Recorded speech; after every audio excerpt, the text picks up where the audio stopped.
Mot du jour, bonjour. Alors c'est frère Benjamin, prêtre salésien de Don Bosco, et je voulais faire une vidéo sur Asbury, donc aux États-Unis, le fameux réveil qui est en train de se produire dans une université.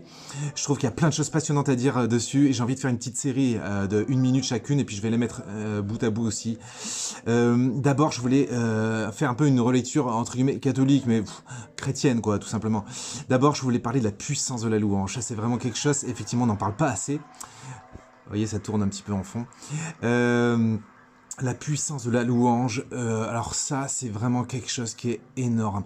C'est-à-dire, en fait, je pense que l'être humain, il est fait pour louer. Il est programmé comme, j'ai presque envie de dire, comme l'oiseau est fait pour chanter. Je sais pas, moi, la vache pour brouter. Et ben, l'être humain est fait pour louer le Seigneur et l'adorer. C'est là qu'il est dans son axe. C'est là qu'il est dans sa bonne direction, c'est là qu'il s'épanouit, c'est là qu'il fleurit le mieux. Voilà, premier point. Mot du jour, bonjour. Alors deuxième point sur l'Asbury. Je parlais de la puissance de la louange, je voudrais aller plus loin en parlant de la puissance de l'adoration. Il faut savoir que l'adoration, il n'y a pas que Asbury qui se vient en continu depuis des jours et des jours. Il y a plein d'endroits, il y a plein d'églises où il y a l'adoration perpétuelle. Je pense aux franciscains de Cholet par exemple, qui ont un roulement comme ça, où il y a une adoration continuelle. Et je ne suis pas étonné qu'ils portent autant de fruits autour d'eux et qu'il y ait un tel renouveau autour d'eux. Je pense aussi même partout, pour ma part, où je vais, le premier truc que je fais, c'est de lancer l'adoration. Même à Giel, je suis directeur d'un petit collège, on fait l'adoration tous les matins, le soir aussi, et c'est vrai, alors j'arrive pas encore à faire une adoration perpétuelle, ça serait le top, mais en tout cas, l'adoration, quand on met Jésus à la première place, quand on met Jésus au centre, alors là, notre vie commence à porter des fruits, parce que alors c'est pas notre action, c'est pas notre œuvre, c'est pas notre orgueil qui produit, c'est Dieu qui produit son action. Voilà, Dieu premier servi, quand Dieu est premier servi, à ce moment-là, les grâces tombent. Mot du jour, bonjour. Alors, numéro 3, je disais la puissance de la louange, la puissance de l'adoration, et quand Dieu est premier. C'est vraiment un truc, je ne saurais être trop insistant là-dessus. Il faut vraiment qu'on rentre, qu'on comprenne que c'est d'abord Dieu. Quand l'être humain se dit d'abord Dieu, alors sa vie se verticalise, la colonne vertébrale devient stable et solide, et tout peut rayonner à partir de là. C'est vraiment l'axe central, quand Dieu est le centre autour de qui tout gravite, alors la vie trouve son équilibre, sa joie et sa paix, car tout est de lui, et par lui, et pour lui, à lui la gloire éternellement. Amen ou pas amen?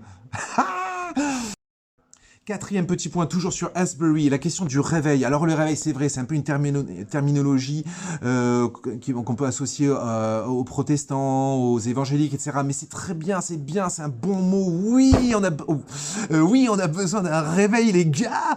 Et un réveil communautaire aussi, pas qu'un petit réveil intérieur. Oh oui, je sens Dieu. Non, il y a un réveil. On doit se secouer ensemble.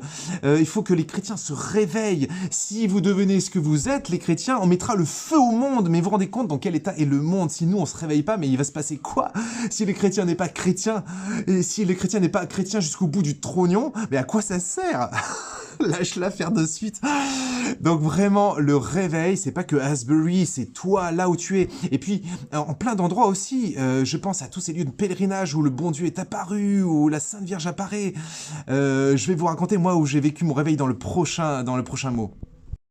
Mot du jour, bonjour, et toujours sur Asbury, cinquième point, je voulais vous partager où est-ce que j'ai vécu mon réveil. Moi, c'était à Medjugorje, un lieu où la Sainte Vierge apparaît, et partout les endroits où Jésus, où la Sainte Vierge apparaît, ce sont des lieux de réveil, de grâce. C'est là que je me suis fait complètement allumer. À chaque fois que j'y retourne, je me fais allumer, je me prends une grosse torgnole de la part du ciel, où je suis obligé de me reconvertir. Je vous dis, c'est costaud à chaque fois, c'est bien carabiné les réveils. Il y a bien des endroits où on peut vivre ce réveil, à Paray-le-Monial, à Lourdes, à Fatima, rue du Bac à Paris, à Notre-Dame-du-Lot. Il y en a des dizaines, des centaines d'endroits où on peut vivre un réveil. Allez-y, ce sont des lieux, des pèlerinages aussi, les gens qui font le pèlerinage de Saint-Jacques, qui vivent des réveils. Ce sont des lieux aussi où les démons, ils sont chassés. Mais je peux vous dire qu'à Medjugorje, des fois, il y a des trucs c'est chelou de ce côté-là, où les démons se débattent et sont chassés, où les malades guérissent, où les rebelles de Dieu plient le genou devant Dieu. Donc la question qui demeure, c'est toi, est-ce que tu veux te faire réveiller aussi? Est-ce que tu veux te faire allumer par le bon Dieu? Mot du jour, bonjour, toujours sur Asbury, on est sur sixième point. Je voudrais analyser avec vous les obstacles au réveil. D'abord, il y a la peur. La vérité, c'est qu'on a peur de Dieu. C'est flippant, Dieu. Qu'est-ce qu'il va me demander? À quoi vais-je devoir renoncer? Ça fait peur, qu'est-ce qu'il va bien me demander lui là-haut? Mais comment peux-tu avoir peur de ton créateur, bon sang de bonsoir? Il t'a façonné avec toute sa tendresse dans son atelier de bon Dieu. Il s'est pas planté en te créant. Peut-être tes parents ils se sont plantés, moi mes parents ils se sont plantés. J'étais une erreur, je n'aurais pas dû naître. C'était l'accident, le merdier, pardon. Donc, mais Dieu lui il s'est pas planté. Il a insufflé l'âme de Benjamin. Il a voulu la désirer. Il l'aime, il veut à chaque instant sa vie. S'il m'oubliait par distraction, d'un coup je disparaîtrais. Non, le Seigneur, il me veut à chaque instant. Il m'aime de toute sa tendresse, il nous désire. Alors, pourquoi avoir peur? Pourquoi s'enfuir loin de lui, quoi? Mot du jour, bonjour, toujours sur Asbury, je crois que c'est la 7e vidéo. Je voulais juste finir sur la question de la peur. Donc, comme on a peur de Dieu, eh ben, on va se vautrer dans plein d'autres dieux, parce qu'en fait, l'homme est fait pour Dieu. Donc, si Dieu, le vrai Dieu, n'est pas le vrai Dieu dans sa vie, eh bien, il y a plein d'autres choses qui vont prendre la place de Dieu. Parfois, ça peut même être des personnes. Il va y avoir des dépendances affectives qui vous détruisent.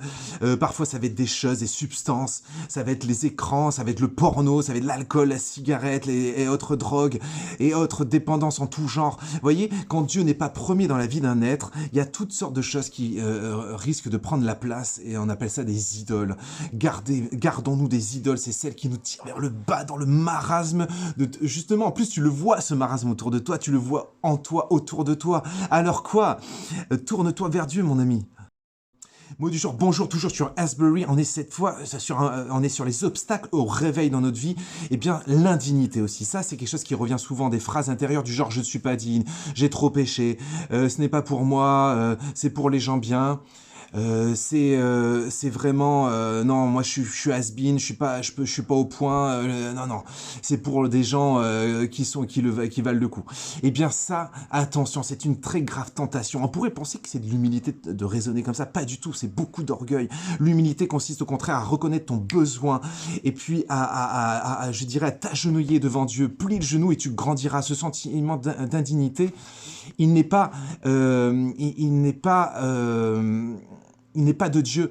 L'humilité, c'est au contraire admettre que tu as besoin de Dieu. Voilà, c'est ça l'humilité, c'est vraiment reconnaître ça. 8e point sur Asbury, bon, mot du jour, bonjour. Il y a aussi, comme obstacle au réveil, le fait de se dire c'est bizarre. Ce mot passe partout pour éviter de voir les choses en face, pour risquer de réfléchir finalement. Ouh là là, c'est bizarre tout ça, je ne veux pas trop me faire avoir, on dirait une secte, où ils sont un peu allumés ces croyants. Ouh, c'est dangereux, oh les gens trop religieux, ça donne des escrocs, des pédophiles, des intolérants, des extrémistes dangereux. Alors attention, s'il te plaît, ne mélange pas tout, ne prends pas seulement les contre-exemples pour bâtir ta réflexion. T'as un cerveau, serre-toi-en, les contre-exemples sont importants pour bâtir une certaine vigilance, je suis d'accord avec toi, ça oui, mais ne jette pas le bébé avec l'eau du bain. C'est pas parce que l'arbre qui tombe fait beaucoup de bruit que ça doit t'empêcher d'envisager toute la forêt qui est en train de pousser dans un certain silence.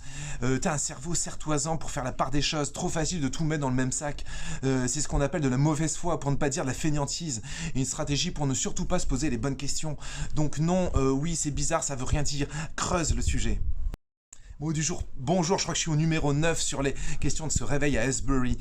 Sans doute encore, il y a bien des obstacles à ce réveil que ceux que je viens d'évoquer, mais pourtant toi aussi, dans ce marasme ambiant, dans ce désespoir à fleur de peau dans lequel tu nages, dans cette évidence que le monde se barre en cacahuète, dans cette évidence que tout fout le camp, toi aussi tu n'es pas si heureuse que tu le laisses paraître. Eh oui, c'est de la façade parfois. Toi aussi, tu as besoin d'un réveil. Tu as besoin d'un réveil. Et tu as le droit à ce réveil. Tu as le droit. Mets-toi à genoux. Oui, mets-toi vraiment à genoux. Pas symboliquement, physiquement. À genoux, ouvre les mains et crie vers le ciel. Et puis attends. Et sois attentif. Et viens témoigner en commentaire ce qui se passe quand tu décides de prier enfin avec le cœur. Et je te demande pas de t'abonner, de liker ou quoi, juste de partager si tu penses que ça peut tirer vers le haut d'autres amis, familles ou connaissances. Et n'oublie pas, tu as du prix aux yeux de Dieu.